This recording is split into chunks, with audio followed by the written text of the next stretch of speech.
Lorsque vous apprenez un mot de vocabulaire pour la première fois, il faudra seulement un jour pour l'oublier. Mais à force de répéter, il faudra plusieurs années pour qu'il quitte votre tête.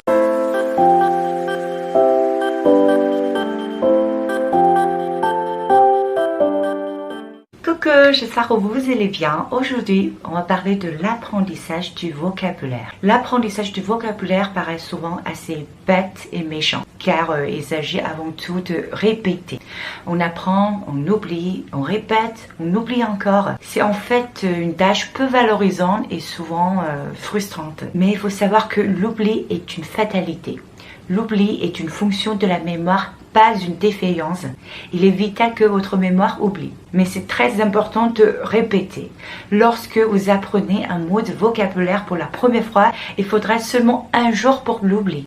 Mais à force de répéter, il faudra plusieurs années pour qu'il quitte votre tête. Du coup, surtout ne soyez pas trop dur avec vous-même en voulant apprendre trop de vocabulaire d'un coup. Le nombre de vocabulaire que l'on peut assimiler est limité.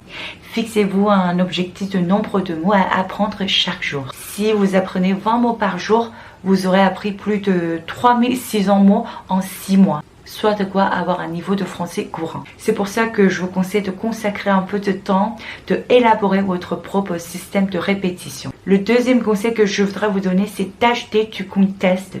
La manière traditionnelle d'apprendre du vocabulaire, c'est de présenter des mots divisés en deux colonnes, l'une avec les mots en français, l'autre avec les mots en chinois. C'est comme si ces mots étaient inanimés, sans vie. La clé, c'est donc d'acheter du contexte. Ce qui vous aide à la mémorisation, c'est que les mots que vous apprenez sont inscrits dans un cadre. Vous pouvez vous appuyer sur ce cadre pour vous rappeler du vocabulaire au lieu de seulement faire la traduction dans votre tête. C'est la raison pour laquelle je vous recommande de lire des livres en français. Et ce sera mieux si ce sont des livres qui sont adaptés à votre but, qui sont adaptés à votre besoin.